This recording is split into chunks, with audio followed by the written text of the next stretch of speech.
NFL training camps are about to get going. In some case, they are already underway. My name is Harrison Graham. Welcome into Verts. And on today's show, we're going to dive into some of the top training camp battles. We have a few quarterback competitions and then a couple more position battles I want to keep an eye on. And then just a few honorable mentions to take a look at as well. I think the most significant one is probably the Colts starting quarterback job because I think most people think if the Colts get adequate quarterback play, they could at least be a wild card caliber team. Now, whether or not they would actually make the playoffs, that remains to be seen. But as ugly as it was last year with Anthony Richardson and Joe Flacco, they still won 7, 8 games. I think they went 7-10, and they were close in a bunch of games. It's not like they're a joke. I think their roster is pretty good. I think Shane Steichen knows what he's doing as an offensive mind, but they can't figure out this quarterback thing. They obviously took the big swing on Anthony Richardson a couple of years ago.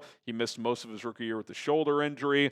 Last year when he did play, it was just a train wreck. I thought he actually regressed after showing some signs of life in the few games he played his rookie year. He's re-dinged that shoulder. Now, he did say recently that he'll be ready to go for training camp, so we'll find out soon if that is truly the case. But this just is not even close to good enough. And I get it. With a quarterback like this who's young and, he was getting some Josh Allen comps, like that would be the best case scenario of, okay, erratic, not a ton of consistency, but big, strong arm, can run. Like, could he grow into this big-time NFL player? I'm not asking for him to be a 65% completion guy early on in his career, but can he be 57 or 58? If he was 58% with, the downfield throws he attempts and, the running ability, I think you could live with that, but he's not even close to average accuracy.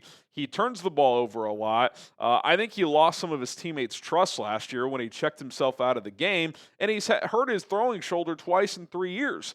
I still think, despite all of that, the Colts would like for him to seize the job and to win the job. But I think that string is just about run out. Like, if he doesn't win this job out of training camp, it kind of feels like it's over.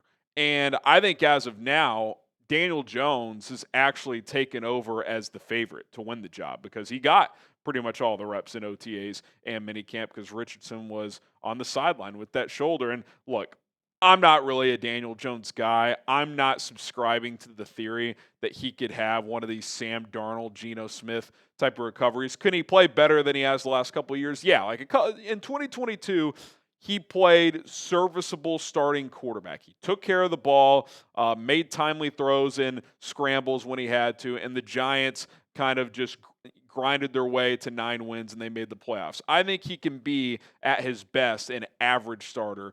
But I think we saw last year with Sam Darnold and the last few years with Geno Smith, like these guys just have bigger arms, higher ceilings than Daniel Jones. Daniel Jones is an average arm. He's not as athletic as he was before the knee injury a few years ago. But I do think that as of now, Shane Steichen trusts him more than Anthony Richardson. So I think it's Jones' job to lose at this point. I think the window is still open for Richardson, but that door is starting to slam shut due to his inconsistency and just that shoulder keep popping up. So I think Jones wins the job. I think he starts week 1, and barring him just being a total embarrassment, he'll probably be their starter all season.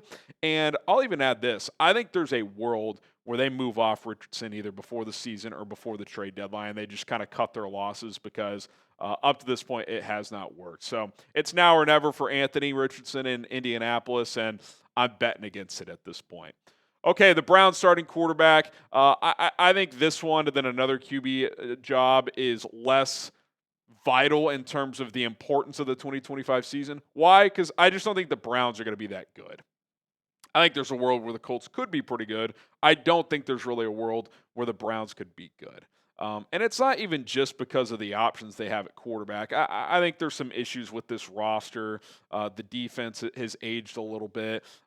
They don't have great skill guys. You got this Judkins thing now. He was a guy they were probably going to lean on running the football. We'll see where that goes. But look, it was a fun story 2 years ago when Joe Flacco off the couch, kind of rallies the troops and they make the playoffs. Like, that was cool. That was 2 years ago. We saw last year with Indy. He just was kind of what he was for like the 5 years before that, which is just an average backup. Kenny Pickett, I feel like they're trying to get the most out of him. There's been a report out there. They think he could be the next recovery story, kind of QB rehab guy. It's like, okay, I don't think he has the physical characteristics of some of the guys like Baker who have turned it around, but we'll see there. Then you got the two rookies, obviously. The narratives and storylines out of OTAs were pretty much this. One, Kenny Pickett got most of the starting reps. I think they're trying to see if there is still something there with Kenny Pickett. Number two, by most accounts, Shedeur Sanders looked better than Dillon Gabriel, even though Shedeur didn't get any reps with the starters. And then a report came out as well that Myles Garrett and other veterans want Joe Flacco to start. And I think that's a combination of things. One, they saw that they could win games with him 2 years ago, even though I think that's kind of a naive thought at this point. And two, Kenny Pickett did not look that good with the starting reps he got in OTAs. Now, we'll see what the pecking order is to start training camp, how they kind of divide the reps and all that stuff. I think Flacco's going to get the nod because I don't think Pickett is going to show enough that he can unseat him, and I don't think they're going to start one of the rookies to start the year. So I think Flacco starts, the two rookies make the team as well, and they cut or trade Kenny Pickett to some QB-needy team if there's an injury, trade him to go be a backup, or they might just end up cutting him. I don't think they'll carry 4 quarterbacks on the roster, and I'm just not buying the idea that they would cut Shedeur. That felt like an owner pick. I think he's going to make the team unless something off the field significant pops up. That would be my guess. Speaking of Shedeur, will he start a game at some point this year? Type Y for yes or type N for no. My guess is he will. November, December, he'll get an opportunity because the Browns will be really bad. And then we'll just see if he seizes it or not. Okay, Chiefs left tackle. This is a pretty significant one, I would say, because obviously Kansas City is a Super Bowl contender. Their O-line got overwhelmed in the Super Bowl against Philadelphia last year. Joe Thuney had to kick out the left tackle, which he played pretty well until he got to the Super Bowl against a lot of different defensive linemen. Their interior got overwhelmed. Jawan Taylor at right tackle has not been very good. So the Chiefs have kind of brought in 2 options to try and take that job. Jalen Moore, who's kind of been a part-time starter in San Francisco. When Trent Williams has missed games, he stepped in. He's honestly played pretty decent, but he's never been a full-time starter. And then Josh Simmons, the rookie out of Ohio State, who many believed could be the best left tackle in this class, but he had a pretty nasty knee injury, popped his patella in October of last year. Now, he is ahead of schedule, it sounds like. Reports suggest he is going to be full throttle to start training camp, and if he holds up in camp, I think he's got a real shot to win this job. And again, a lot of the draft talk was, had this guy not had the knee injury, his tape the first half of last year at Ohio State was as good as anybody's, better than anybody's at left tackle, but obviously his season got cut short. He had been a transfer a couple years prior from San Diego State, so he didn't have, the amount of reps of a Will Campbell or someone like that. But if he's fully right, his physical characteristics and the tape we saw last year suggests he could be a really, really good NFL left tackle. Now, is he ready to be that right away? Time will tell. We'll see what it looks like in training camp. I do think Jalen Moore probably enters training camp as the favorite. They gave him $15 million this year. I think $30 million over a 2-year deal, but mostly most of the money is guaranteed in year 1. And I think that was smart structure because if Josh Simmons comes in and looks good, then they could pivot off of Moore after this year. I think Simmons, if he's healthy, is going to win this job because I think he's really talented. I think the concerns with him with the injury, and there were some minor whispers about his character. Andy Reid has a history of taking chances on guys like this, and it typically works out. I think if he has a healthy training camp, the talent will shine, and I think he'll be the starting left tackle. Now, does that mean Jalen Moore kicks inside to guard? I know Kingsley Suamataia was going to play left guard. Do they try him at right tackle? That was kind of an issue in San Francisco is when they tried Jalen Moore at right tackle, he never got comfortable with it. Most tackles can play both sides. Maybe Kansas City can try him over there if Jawan Taylor struggles, but historically, Jalen Moore has not played over there. So I think Simmons wins the job, and I'm not sure what happens to Jalen Moore then. Okay, one more QB job, Saints. I think it's worth talking about. I think all QB competitions are worth talking about. But number one, I just don't have much interest in this one. And number two, I think the Saints might be the worst team in the league. Like the Browns, at least they've got like a Myles Garrett. At least they've got Jerry Jeudy. Like they've got real like high-end players. Do the Saints have a single high-end player? I mean, who is the best player on their roster? Is it an aging Alvin Kamara? Is it Chris Olave with a ton of concussions? They have a couple good offensive linemen I like, but I think they're in for a rough year.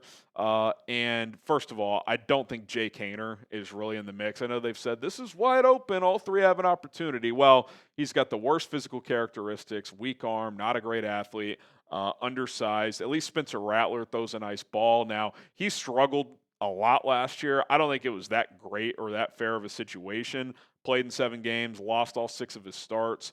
The one game he did play pretty well in is when he came in relief and almost rallied New Orleans to beat the Commanders. They went for 2 late in that game and didn't get it. But I think he has a real shot to win the job. I don't think he will win it, though.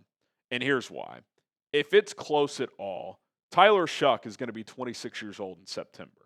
You don't draft him 40th overall to sit the bench behind Spencer Rattler. Like, it'd be one thing if Derek Carr was still on the roster. But like, okay, like, Carr's clearly the better answer. We'll sit Shuck at least to start the year. I think Tyler Shuck starts unless he's just horrific in training camp, because this is not some guy you develop for a couple of years. If he can't start at the latest by next year, it's like this is a complete waste of a draft pick. So I think he starts. I think New Orleans kind of takes a hard look at themselves and is like, yeah, chances are we're probably not going to be that good this year, so let's go with the guy we just drafted in the second round. And quite frankly, even if it wasn't a fair situation, Rattler started 6 games last year, and it was kind of a tough scene. So let's just see what Tyler Shuck can do. Maybe he sparks his team. Maybe they're a little better than expected, but I do think he gets the nod in week 1.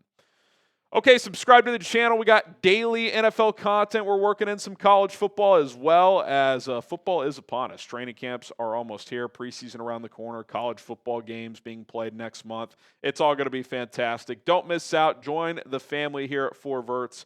All you got to do is subscribe. It's free.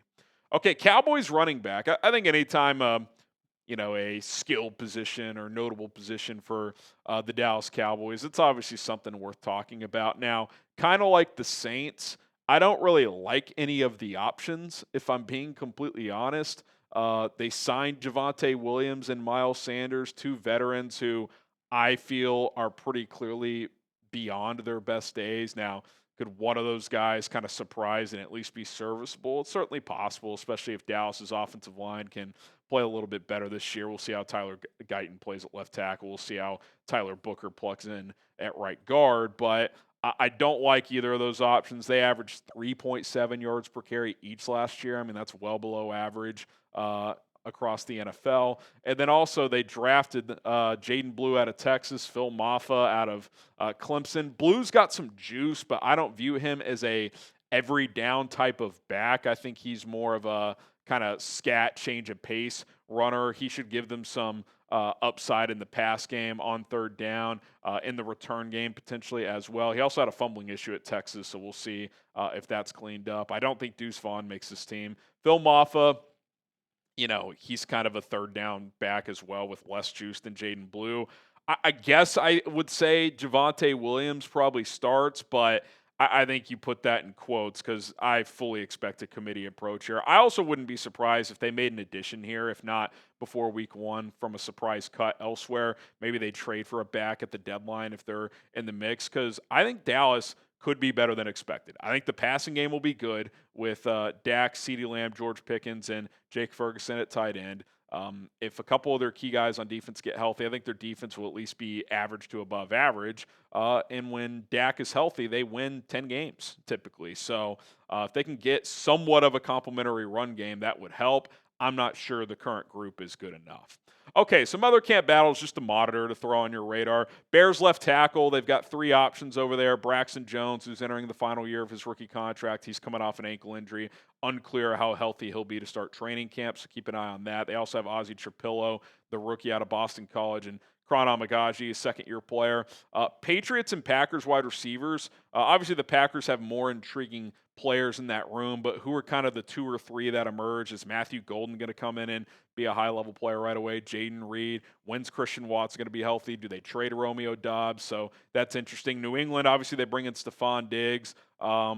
he had his little boat incident. So, but assuming that's in the rearview mirror, he should be their number one. But what does the rest of that room look like? Does Jalen Polk take a step this year? Is Pop Douglas their starting slot? Does Kendrick Bourne work in? So, big year for them as they want to kind of get Drake May on the tracks this year. Jags running back, Bigsby, ETN, they drafted a couple of guys as well. The kid out of Virginia Tech, I forget the other one they drafted. Bashal Tootin and LaQuint Allen out of Syracuse. Thank you, producer Collins. They got a lot of guys in the mix there. I think ETN's been kind of underwhelming, to be honest. I think they're a team they could move off of ETN or Bigsby if those two rookies look good in camp. So another storyline there to watch. Then Giants, obviously, all three are going to play in terms of Brian Burns, Abdul Carter, and Kayvon Thibodeau. But who are the two primary starters? I would guess that Abdul Carter eventually unseats Thibodeau. I think they're going to make him earn that job, and there will be, I'm sure, some kind of NASCAR packages where all three of these guys are on the field along with Dexter Lawrence and just get your four best pass rushers out there. But I'm going to be interested to see how they mix and match that front four, because that edge group could be very, very good in New York, and they're going to have to lean on that defensive front because that roster has flaws otherwise.